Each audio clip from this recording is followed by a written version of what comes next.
Hello बच्चों, नमस्कार। फिर से मेरे क्लास में आप सभी का स्वागत है। बच्चों, कल तक हमने जो कविता देखी थी 2 दिवस, वो कविता पूरी हुई है और उसके जो क्वेश्चन आंसर है वो भी हमने देखा है। आज हमें दूसरा पाठ शुरू करने जा रहे हैं हम। वो पाठ है फुटप्रिंट्स। ये पाठ डॉक्टर प्रदीप आवटे इस लेखक ने लिखा है। फुटप्रिंट्स का मतलब होता है पायाचे ठसे, पाऊल चिन्ह। और ये जो पाठ है ये एक वैज्ञानिक कथा है। ये एक ऐप है फुटप्रिंट्स, और एक वैज्ञानिक कथा से लेखक ने जो ग्लोबल वार्मिंग है वो ग्लोबल वार्मिंग किस प्रकार हम कम कर सकते हैं और धरती का किस प्रकार हम संरक्षण कर सकते हैं, ये उन्होंने इस पाठ में समझाया है। तो सबसे पहले हम लेखक का परिचय देखते हैं। प्रसिद्ध कवि, गीतकार, कथाकार, नाटककार, त्यांची माझ्या आभाळाची गोष्ट, धम्मधारा या अनाम शहरात हे काव्यसंग्रह, जग्गू भैया जिंदाबाद, जादू की झप्पी, आणखी एक स्वल्पविराम या किशोरासाठींच्या कथा, कादंबऱ्या, अडीच अक्षराची गोष्ट, हा ललित लेख संग्रह इत्यादी पुस्तके प्रकाशित आहेत। माझ्या आभाळाची गोष्ट या काव्यसंग्रहाला साहित्य कला यात्री या संस्थेचा पुरस्कार, गीत लेखनासाठी सामाजिक वनीकरण खात्याचा पुरस्कार, राज्यस्तरीय नाट्य स्पर्धेत सर्वोत्कृष्ट लेखनाचा पुरस्कार यासारखे पुरस्कार प्राप्त झाले आहेत। तर अशा प्रकारे लेखकाचा हा परिचय आहे। हा जो पाठ आहे फुटप्रिंट्स, हा पाठ त्यांच्या जादू की झप्पी या कादंबरीतून हा पाठ घेतलेला आहे। या पाठामध्ये काय सांगितलेलं आहे ते आपण पुढे बघू। ग्लोबल वॉर्मिंग मधून आपल्या धरणीमातेला वाचवण्यासाठी वृक्ष संवर्धनाबरोबरच वैयक्तिक वाहनांची सार्वजनिक वाहतूक व्यवस्थेचा अधिकाधिक वापर करावा, यासाठी आपली जीवनशैली बदलावी असा संदेश प्रस्तुत पाठात लेखकाने दिला आहे। पर्यावरण संवर्धनाचे महत्त्व विशद करून तंत्रज्ञानाची गंमत सांगणारी ही विज्ञान कथा अंतर्यामी विचार करायला लावणारी आहे। तर बघा, या पाठामध्ये ग्लोबल वॉर्मिंग म्हणजे जागतिक पर्यावरण उष्णता, यालाच आपण जागतिक पर्यावरण प्रदूषण असं देखील म्हणू शकतो। तर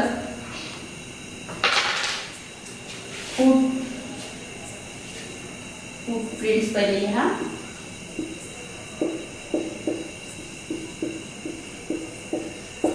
पायाचे ठसे किंवा पाऊल चिन्ह।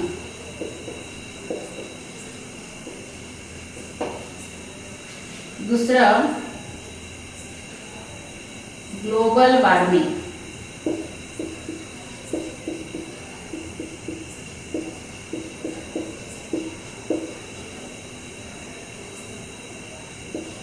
याचा अर्थ जागतिक पर्यावरण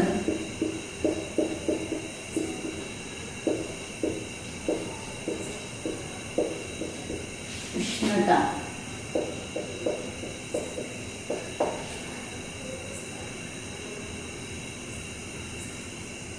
किंवा जागतिक पर्यावरण प्रदूषण असं देखील आपण म्हणू शकतो. तर आजची जी परिस्थिती आहे, आजचं जे वर्तमान युग आहे हे वैज्ञानिक युग आहे आणि ह्या वैज्ञानिक युगामध्ये देशाची, मनुष्य प्राण्याची फार मोठ्या प्रमाणात वैज्ञानिक प्रगती झालेली आहे. आणि ही प्रगती करीत असताना मनुष्याने आपल्या फायद्याकरिता वातावरणाशी खेळल्या गेला आहे. जसे की मनुष्याने आपल्याला राहण्याकरिता अनेक जंगले तोडली, अनेक वृक्ष तोडले आणि त्या ठिकाणी मनुष्याने आपली वस्ती तयार केली, वसाहत निर्माण केली. वसाहत निर्माण करीत असतानाच अनेक मोठे यांत्रिकीकरण झाले आणि मोठमोठ्या कंपन्या उभ्या झाल्या. अशा प्रकारे अनेक प्रगतीचे माध्यम मनुष्य प्राण्यांनी निर्माण केले, ते स्वतःच्या फायद्याकरिता. परंतु असं करीत असताना त्याचे जे गैरफायदे आहेत ते केल्यामुळे जे नैसर्गिक नुकसान झालेले आहे त्या नुकसानीला सुद्धा मानव प्राण्यालाच बळी पडावं लागलं. जसे की अनेक जंगल मनुष्याने नष्ट केले आणि त्यामुळे जंगलतोड झाली. जंगलतोडीमुळे जे नॅचरल वातावरण होतं, जंगलामुळे, झाडांमुळे पावसाचं प्रमाण वाढतं, ऑक्सिजनचं प्रमाण वाढते, प्राण्यांना राहण्यासाठी जागा मिळते. परंतु झालं काय की असं केल्यामुळे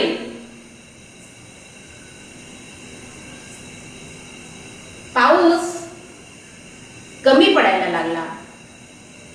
म्हणजे दरवर्षी अवर्षणाची स्थिती, दुष्काळाची स्थिती निर्माण झाली.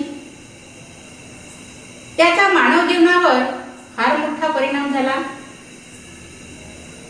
दुसरं म्हणजे जे जंगली प्राणी आहेत त्या प्राण्याचा हक्कच आहे जंगलात राहण्याचा. असे जे काही हिंस्त्र पशु आहेत ते हिंस्त्र पशु जंगलाच्या जवळपास जे गाव आहे त्या गावात येऊ लागले. तिसरं म्हणजे जंगलतोडीमुळे ऑक्सिजनचं प्रमाण कमी झालं आणि ह्या साऱ्या गोष्टीमुळे वातावरणच बदलून गेलं. वातावरणात उष्णता निर्माण झाली आणि एकंदरीत वातावरणाचं प्रदूषण झालं. ऑक्सिजनच्या प्रमाणापेक्षा कार्बन डायऑक्साईड, मोनॉक्साईड अशा प्रकारे विषारी वायूचं प्रमाण वाढलं आणि हवेचं प्रदूषण झालं. अनेक फॅक्टऱ्या, अनेक कारखाने उभे झाल्यामुळे कारखान्यातून निघालेलं जे प्रदूषण आहे, जे विषारी वायू आहे ते सरळ मानवाने काय केलं की नद्यांमध्ये सोडलं गेलं आणि त्यामुळे नद्यांचं पाणी सुद्धा प्रदूषित झालं. ते पाणी पिण्यासारखं सुद्धा मानवाला राहिलं नाही. जे पाण्यामध्ये असणारे जलचर प्राणी आहेत त्यांना हानी पोहोचली. तर अशा प्रकारे पाण्याचं सुद्धा अतिशय प्रदूषण झालं.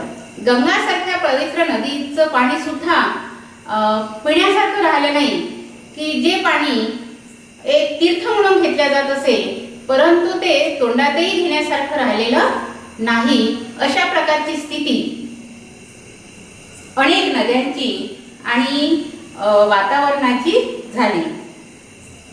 त्यामुळे मानव अतिशय चिंतेत पडला की ह्या वातावरणाला आपण कशा प्रकारे बदलवू शकतो आणि एक मानव प्राण्याला योग्य होईल, त्यांच्या जीवनाला सुरक्षितता मिळेल अशा प्रकारचं वातावरण आपण कसं निर्माण करायचं, ह्या चिंतेत पडला. आणि ही चिंता दूर करण्याकरिता अनेक उपाय शोधले गेले.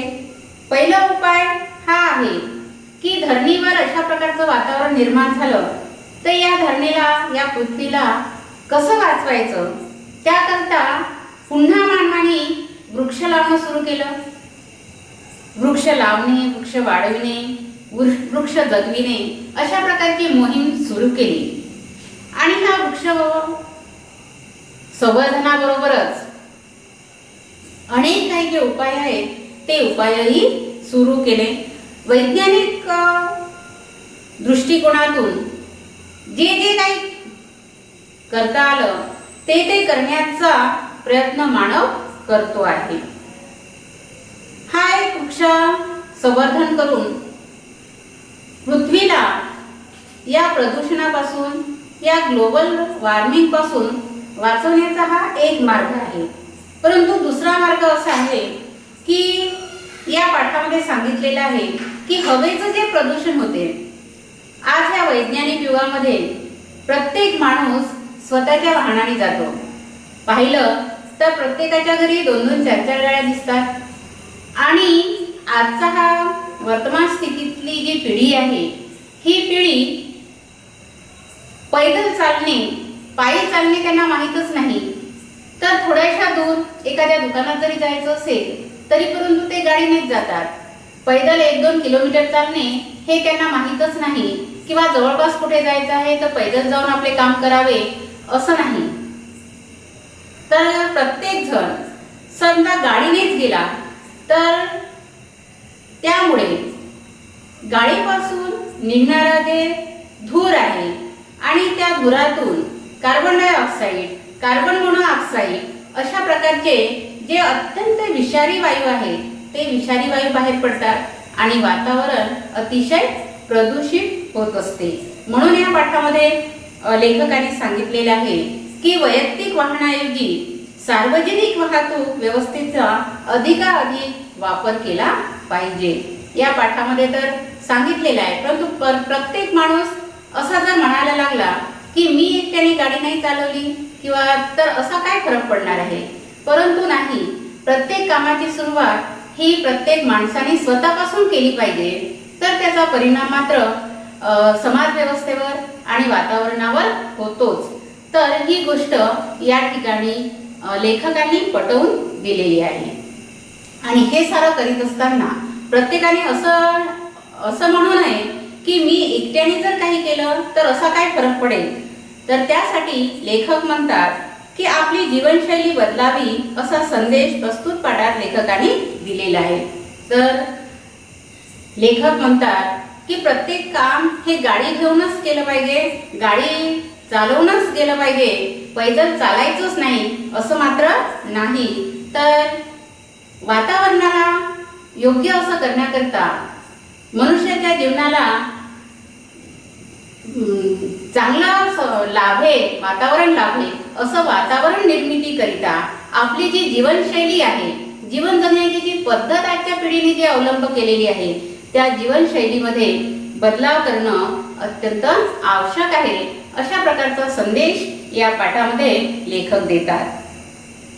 पर्यावरण संवर्धनाचे महत्त्व विशद करून आणि पर्यावरण संवर्धन, पर्यावरण सुरक्षित करणे हे किती महत्त्वाचं आहे. तो बच्चों, आपण या पाठाची मध्यवर्ती कल्पना बघितलेली आहे की या पाठामध्ये लेखकांनी काय सांगितलेलं आहे. तर आपण पाठाला सुरुवात करूया. अभिषेकनं दार उघडलं आणि कामवाल्या रेखा मावशी आत आल्या. आल्या आल्या त्यांनी किचनमधील सिंकमध्ये वाट पाहणाऱ्या भांड्याकडे आपला मोर्चा वळवला. अभिषेकला आज उठायला उशीरच झाला होता. काल त्यांच्याकडे सुमित आला होता कानपूरहून. सुमित म्हणजे अभिषेकचा आतेभाऊ. तो बच्चों, इस पाठ में बहुत सारी व्यक्तिरेखा आई है. जितनी भी व्यक्ति आई है उनके बारे में आपको अच्छी तरह से ध्यान देना है और खुद की सुविधा के लिए जो भी यहाँ व्यक्ति आए हैं उसका नाम लिखकर वो कौन है और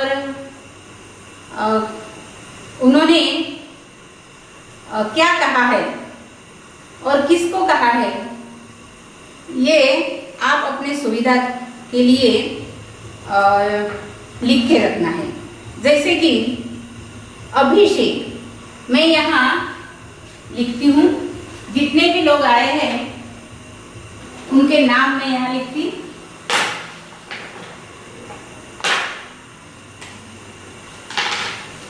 जैसे एक व्यक्ति नाम है अभिषेक,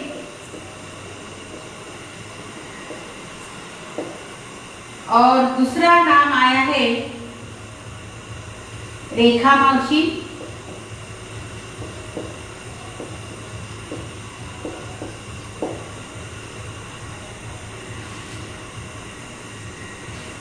तीसरा नाम आया है सुमित,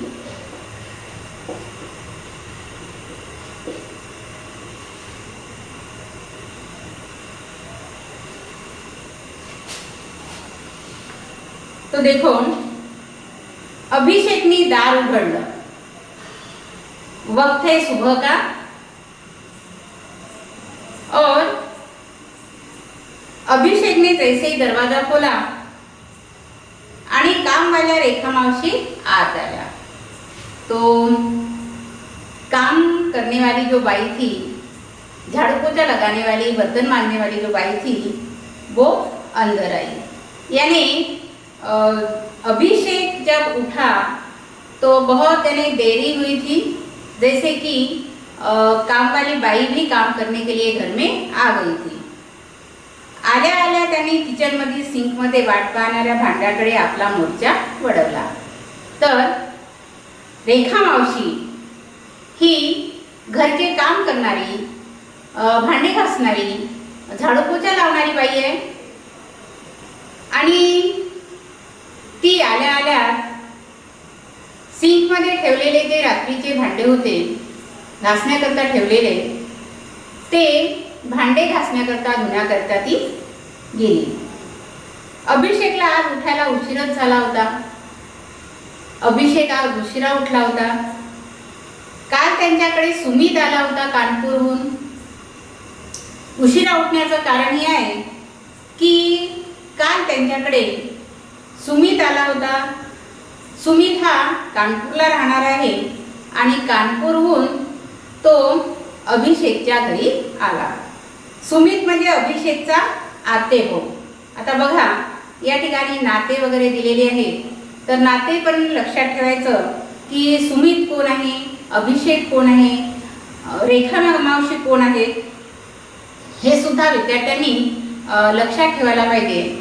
आणि अशा प्रकारचे किती पात्र, किती व्यक्तिरेखा या पाठामध्ये आल्या, ह्या व्यक्तिरेखा लक्षात ठेवून पूर्ण कथा ही एक वैज्ञानिक कथा आहे. आणि ही वैज्ञानिक कथा अशा प्रकारे आपण पूर्णपणे लक्षात ठेवू शकतो. तर सुमित हा अभिषेकचा आतेभाऊ आहे. तर आत्या म्हणजे वडिलाची बहीण. वडिलाच्या बहिणीला आत्या असं म्हटलं जातं आणि तिच्या मुलाला आतेभाऊ असं म्हटलं जातं. तर सुमित आणि अभिषेक हे अभिषेकचा सुमित हा आतेभाऊ आहे. तो IIT कानपूरला शिकत होता. तर तो कानपूरमध्ये IIT कॉलेजमध्ये इंजिनिअरिंग शिकत होता. काल रात्री झोपायला काल संध्याकाळी सुमित आल्यापासून गप्पांसोबत सुमितच्या लॅपटॉपवर त्यानं केलेले नवे प्रोजेक्ट अभिषेक पाहत होता.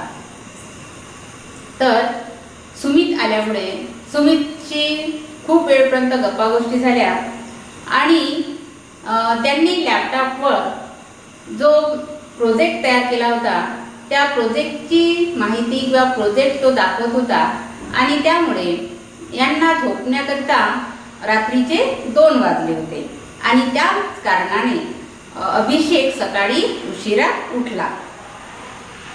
काय हो काय हो हे तुम्हीच फरशी पुसता आणि तुम्हीच ती घाण करता.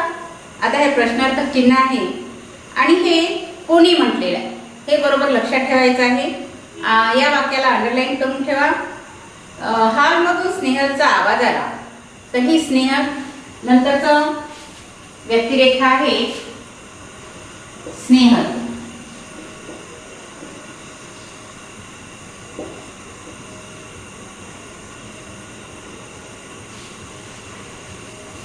तर हे वाक्य कोणी म्हटलेले आहे की काय हो हे तुम्हीच फरशी पुसता आणि तुम्हीच ती घाण करता. तर यावरून आपल्याला समजायला येतं की स्नेहलनी काम करणाऱ्या रेखा मावशीला म्हटलेलं आहे. कारण यावेळेस रेखा मावशीनी भांडे पण घासलेले आहेत आणि भांडे घासून झाल्यानंतर कारण त्यांनी पहिलेच सांगितलेलं आहे की आल्या आल्या रेखा मावशी भांडे घासायला निघाल्या आणि ते झाल्यानंतर त्यांनी झाडू पोछा करणं सुरू केलं. तर त्या फरशी पुसत होत्या आणि त्यावेळेस स्नेहलनी त्यांना म्हटलेलं आहे की काय हे तुम्हीच फरशी स्वच्छ करता, तुम्हीच फरशी पुसता आणि तुम्हीच ती घाण करता. अभिषेक हॉलमध्ये आला तर रेखा मावशी फरशी पुसत होत्या. या स्नेहलचा जो कडक आवाज होता, रागवण्याचा आवाज होता, हा आवाज ऐकून अभिषेक आपल्या खोलीमधून हॉलमध्ये आला. तेव्हा तो त्यांनी बघितलं तर रेखा मावशी फरशी पुसत होत्या पण मागे त्यांच्या पायाचे काळे मळकट ठसे पुसलेल्या फरशीवर उमटले होते.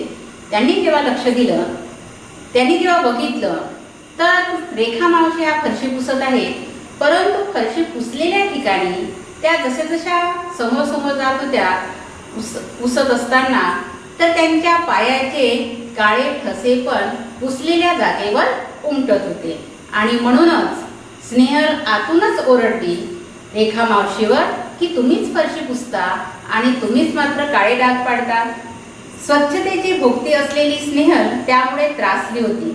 स्वच्छतेची भोक्ती असणे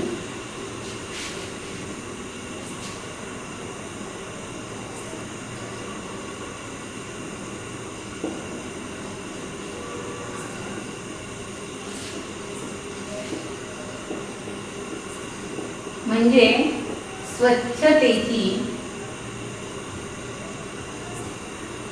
आवड असणे.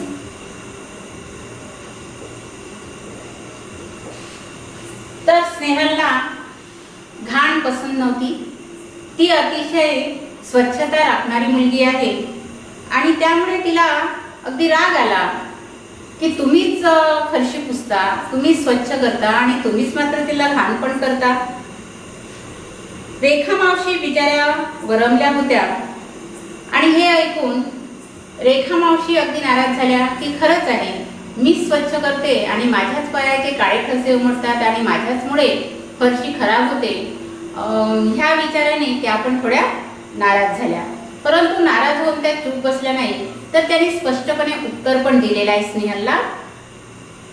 तर त्यांनी म्हटलं अहो स्नेहाताई मी कुठं एसीत बसून शान काम करते बाई. शेणामातीत काम करावं लागतं आणि आमच्या वस्तीचा रस्ता बी समदा उखणलाय. समदा म्हणजे संपूर्ण.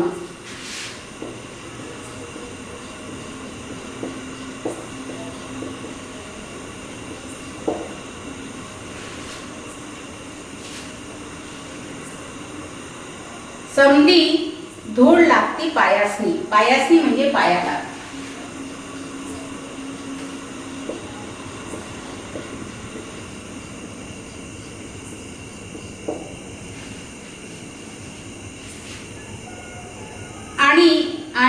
10-10 मिनिटाला हातपाय धुवायला वेळ बी नाही आणि पाणी तरी कुठे आहे बक्कळ. बक्कळ म्हणजे भरपूर.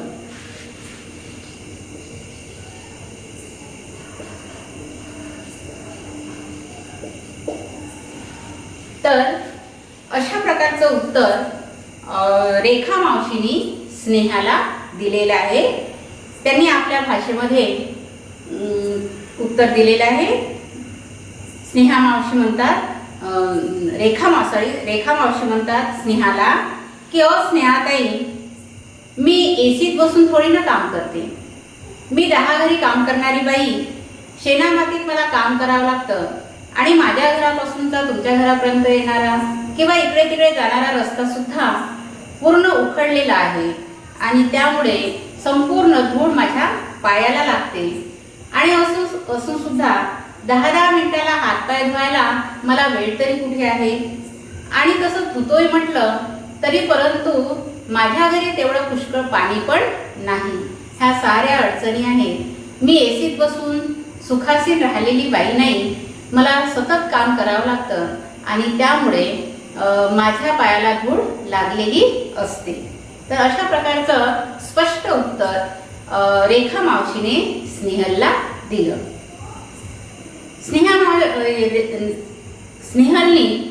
स्नेहाताईंनी जेव्हा हे ऐकलं तेव्हा तिला पण वाटलं की आपण उगीच रेखा मावशीला म्हटलेलं आहे. तेव्हा तिने लगेच सॉरी म्हटलं. सॉरी मावशी, खरंच सॉरी. आपण त्यांच्या मडकट पायाबद्दल बोलतो याचं स्नेहललाही कसं तरी वाटलं म्हणजे खराब वाटलं की आपण उगीच. खरंच आहे, रेखा मावशी किती दुरून चालत येतात, धुळीतून येतात, त्यांना कुठे पण काम करावं लागतं, त्यामुळे त्यांच्या पायाला धूळ बसणारच आहे. तर आपण उगीच तिला काहीतरी बोललो याचं वाईट स्नेहाला पण वाटलं. तिला टाचेला फाटलेली अगदी पातळ झालेली त्यांची चप्पल आठवली आणि ती बघायला लागली. तिला आठवलं की खरोखरच रेखा मावशीची चप्पल सुद्धा चांगली नाही आहे, पूर्ण फाटलेली आहे, टाचेला पूर्ण घासलेली आहे. आणि अशा वेळेस त्या चपलीचा काही फायदा होत नाही जास्त आणि सतत तिचे पाय पाण्यामध्ये राहतात, धुळीत राहतात आणि म्हणून तिचे पाय पण अगदी म्हणजे टाचा फाटलेल्या आहेत, चिरा गेलेल्या आहेत आणि सहजच आहे की तिचे पाय काळे असणं. आपण उगीच काहीतरी रेखा मावशीला बोललेलं आहे याचं स्नेहाला वाईट वाटलं. रेखा मावशीच्या खणखणीत आवाजानं सुमितही जागा झाला आणि हॉलमध्ये आला. अतिशय स्पष्टपणे खणखणीत तिने उत्तर दिलं की मी काय एसी मध्ये बसून काम करणारी नाही, अशी ती सुवासीन नाही की माझ्या पायाला काही धूळच लागणार नाही. अतिशय खणखणीत अगदी स्पष्टपणे तिने उत्तर दिलं आणि हे उत्तर ऐकून सुमितही जागा झाला आणि तो हॉलमध्ये आला. सगळा प्रकार त्याच्या लक्षात आला. त्याने जेव्हा बघितलं की रेखा मावशी फरशी पुसत आहे, रेखा मावशीच्या पायाचे ठसे पुसलेल्या ठिकाणी उमटलेले आहेत आणि त्याचमुळे स्नेहा इतक्या जोराने तिच्यावर ओरडलेली आहे आणि तिच्या ओरडण्यामुळे रेखा मावशीने सुद्धा अतिशय स्पष्ट परखडपणे स्वतःचं प्रश्नाला उत्तर दिलेलं आहे. हे सारा प्रकार त्याच्या लक्षात आला. तेवढ्यात पावडे काकाही आले. आता हे पावडे काका कोण आहे हे नंतरची व्यक्तिरेखा आहे. 5 पावडे काका.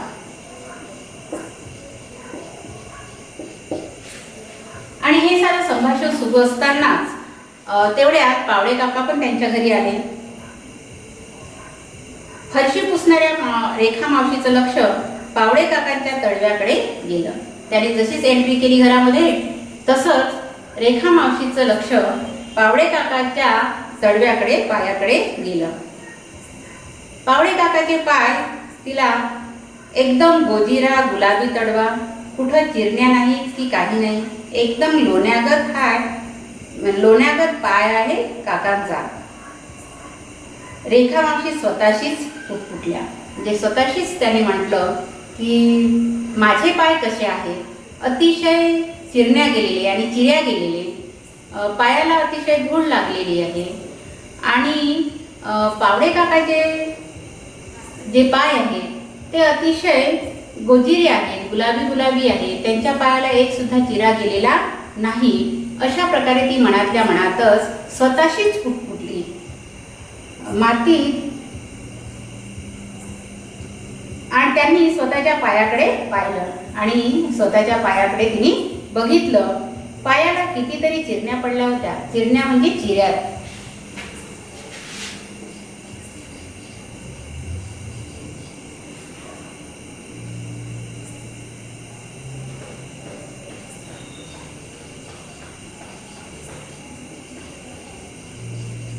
वेगाने तर तिने पावळे काकाच्या पायाकडे बघितलं. पावळे काकाचे पाय अतिशय गोजिरे गुलाबी, एक सुद्धा चिरणी त्याच्या पायाला पडलेली नव्हती. तिने स्वतःच्या पायाकडे बघितलं. काळे कुट्ट तिचे पाय, पायाला अतिशय धूळ लागलेली आणि पायाला पण किती साऱ्या चिरण्या भेगा पडलेल्या असे तिचे पाय दिसले आणि ती मनाशीच फुटली की माझे पाय कसे आणि ह्या पावळे काकांचे पाय कसे. अशा प्रकारचा एक विचार रेखा मावशीच्या मनामध्ये आला. तेवढ्यात माती धूळ बसून त्या काळ्या पडल्या होत्या. अभिषेक स्नेहलचे बाबाही तयार होऊन हॉलमध्ये आले आणि